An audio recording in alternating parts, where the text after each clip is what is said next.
What's up, everyone? DKRACK here.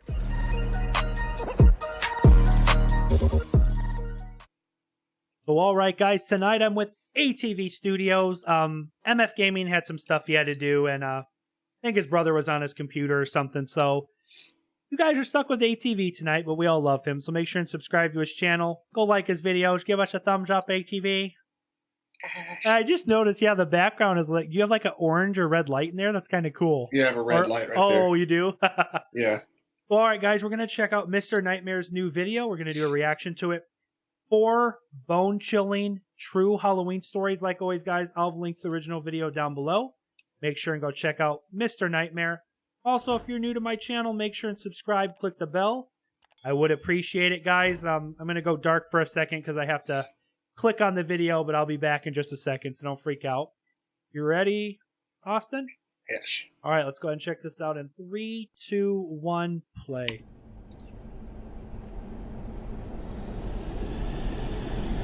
Oh! That's the son of me heart. My group of friends and I went to a local county haunted house attraction. It was by the edge of town. It opened every October of every year. It sat right by the woods appropriately, and had 3 attractions: the main haunted house, a corn maze, and a haunted trail through the woods. I guess I'll name my friends now. Rod, James, and Bud. That's not his real name, that's just his nickname. We started with the haunted house, which was decently high quality and had a few good scares. Then we made our way to the corn maze. It started out kind of slow, just a lot of turns through the corn we'd have to make. I don't like But clowns. then the scary antics I don't began. either. A guy dressed as a freaky scarecrow man emerged from the corn and screamed at us, causing us to scream as well. He started to chase after us, and we ran. I was in the back, of course, and the scarecrow was right behind me. Even knowing it's just a paid actor, you have this innate fear of something chasing after you where you just feel like you have to run away. Somehow, through the thrill of running away through the corn, I lost all of my friends. It seemed like all of us ran in different directions. That is not good, losing your friends. I lost the scarecrow man, though, and got back to the trail between the crops. This is where the nightmare began. I called and yelled and screamed for my friends as I made wrong turn after wrong turn. They never called back. In fact, it seemed there were I no hope other you didn't visitors step in in sight. doo-doo. Wink, I wink. had to finish the maze by myself. What choice did I have? I walked and walked Oh, for that what would felt like suck, 20 being in a minutes, maze by and I heard yourself. bustling in the corn In the front of dark? me. I slowed my pace and kind of tiptoed past the noise, but it was pointless. Something reached out from the corn and grabbed my wrist and squeezed it tight. I actually cried out in pain and yelled, "Stop, you're hurting me." I was actually in shock how hard this paid actor was squeezing my wrist. Then he tried pulling me into the crops. I have a feeling, I Austin, didn't see who it was. this I just saw person his does hand not and work arm, for the haunted house, covered by does a he? black coat No. sleeve and black glove. He's trying to steal I yanked kids. myself out from the grip and backed away as the actor came out from the crops into the path. He was wearing a heavy winter coat, black jeans, and a blank black face mask. I didn't know what the costume was supposed to be, but I literally yelled, "Go fuck yourself, you actually hurt me." He started running at me, and naturally I turned and ran as fast as I could through the corn to lose him. I yelled back, "I'm reporting you," and I quickly lost him.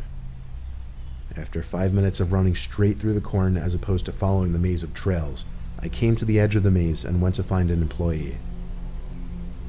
I reported the actor to the employee, saying he used way too much force to the point that my wrist actually hurt. You're going to say there's no actors The out employee there. said he wasn't sure who was wearing the specific costume I described, but that Oh. he'd look into it. I thanked him, and then I looked at my phone. I had a missed call from James. I called him back to ask where the 3 of them were. He said they tried finding me, then they gave up and went to the haunted trail in the woods. I said I'd meet them and hung up. I walked over to the start of the trail, where they had the Halloween ambiance blasting through a bunch of speakers placed throughout. I stepped into the woods, feeling like I was the only one around besides my friends. I tried playing catch-up to my friends, when I stopped in my tracks after spotting him again, blocking the path. It was the guy in the coat and same black guy. mask. He didn't even give me time to react or say something. Right away, he started legit charging full speed at me. I turned right and ran into the woods, expecting to lose him easier. This time I called back, "I'm calling the police." I wasn't actually, but I thought that might get this guy to just leave me alone. I ran deeper into the woods until I didn't hear him chasing me anymore. Then I sat down on the root of a tree to catch my breath. I had time to think, and one of my thoughts was, did that guy really follow me from the corn maze to here? Then I heard footsteps approaching, and of course, at that exact moment, my iPhone started ringing. I silenced my phone, but now the footsteps had stopped. I pushed myself up off the root quietly and leaned to the side to get a view past the tree. It looked clear. I started to run back towards the path of the attraction and immediately spotted him to my right. I said to myself, fuck it. I You're just gonna stopped leave and your told him I'm fingers suing the up. place because of him. But he didn't stop running at me. He got to me and pushed me to the floor. I didn't expect it. I was What once the again hell? in shock. I got back up as fast as I could before he could get on top of me and booked it. He chased me, but when I got back to the path towards the entrance of the attraction, he stopped and turned around. I went straight to the little front office shack and asked for a manager. Some older guy greeted me, and I told him about the guy who was chasing me and attacking me. The man said they didn't have any actors wearing that specific attire, so he called the police, and eventually I got my friends to meet me where I was. I stayed to describe the happening to the police So when they this showed dude up. just there like attacking I people. didn't have any marks to show He them, doesn't work but there. they still took a report and the place was closed for the night. We all went home after that. I haven't been to any haunted attractions ever since. I'm about to get an ad. I got an ad. Alright, I'm at 549. I knew it was coming. 5:49. Yep. Okay. All right. Alright, 3, 2, 1, play. The year I turned 13, my friend invited me and 2 other friends to stay at his house on Halloween night. He had a fairly large house outside of our town, and it was the perfect place to go trick-or-treating. We decided it would be cool to go now to get sweets for a movie. So fast forward. We were near the end of our trick-or-treating, Gosh. and at one house, a woman answered the door. She was tall and skinny with shoulder-length hair. Her house was disgusting. We could smell the odor of cigarettes from inside. Oh, She was quick to tell us that there were no more sweets left. However, she could go try to find something for us. After a couple minutes of waiting, she comes back with an old brown paper bag with old-looking candy inside. oh yeah. We kindly deny the bag and tell her we're getting picked up, so we better go. She grabs one of my friends and says, "No, please." But my friend pulls away from her, and then she quickly shuts the door. We knocked on a few more houses before hearing something going on near the parking lot of the housing complex. Someone exclaimed, "They took my child, they took her, they took her."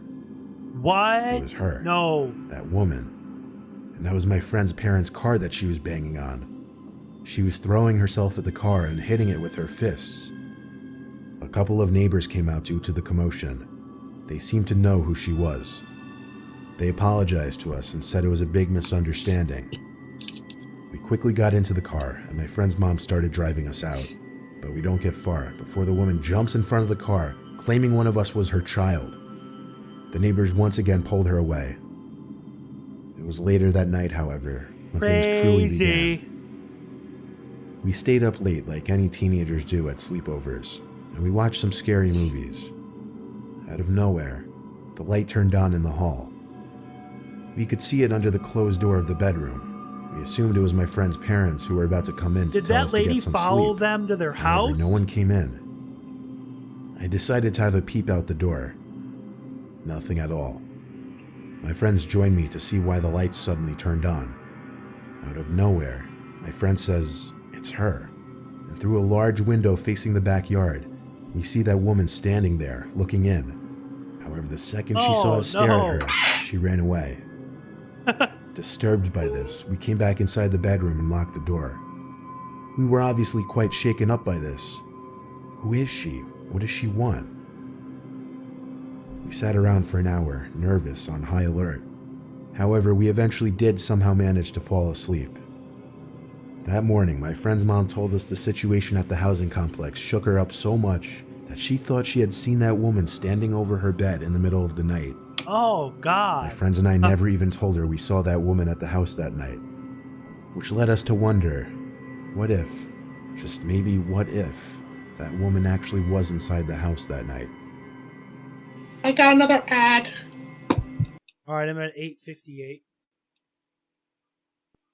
Oh, man, that was creepy. Story Am I- 3. Am I going to get an ad every story? I think he puts an ad between stories, probably, Jesus which Christ. would make sense, I guess. He's got to make money, right, Mr. Nightmare? You said 8:58? Yep. All right. All right, 3, 2, 1, play.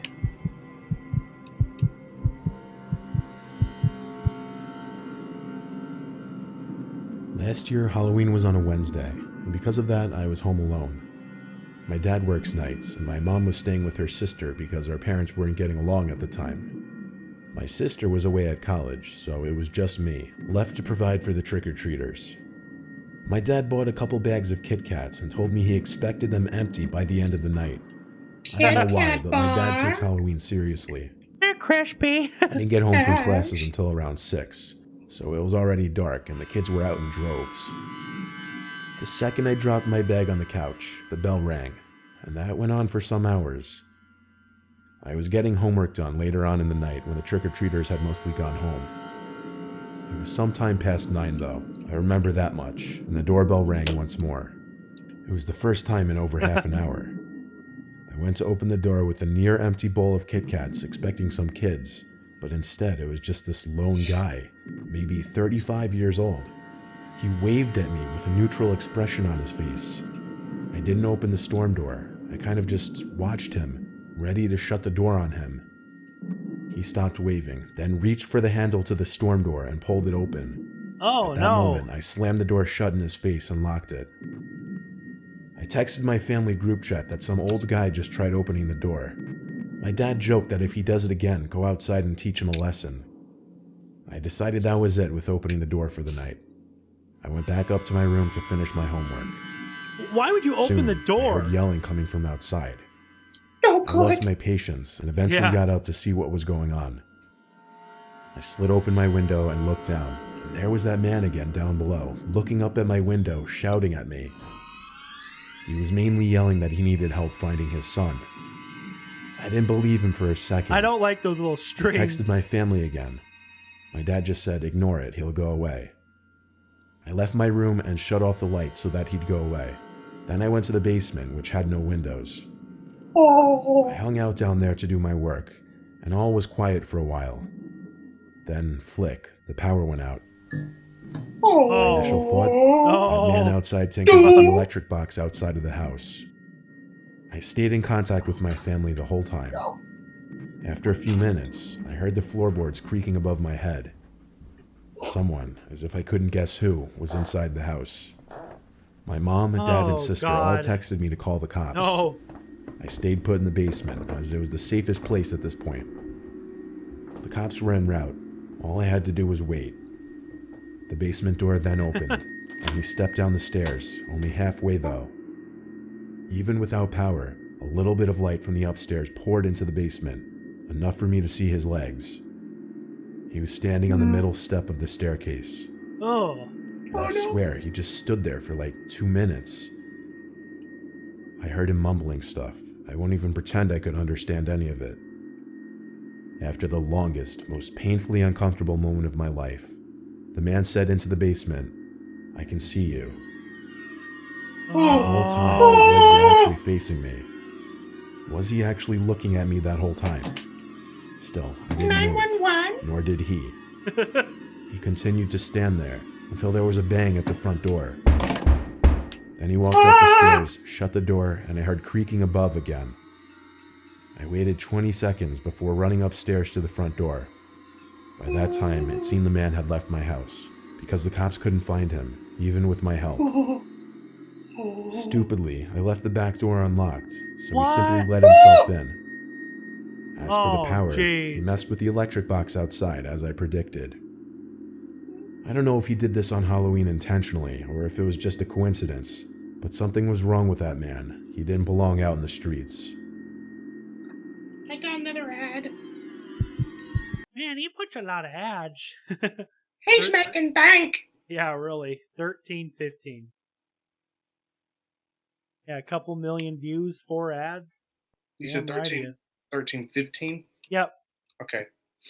Story number 4. Last story, guys. 3, 2, 1, play.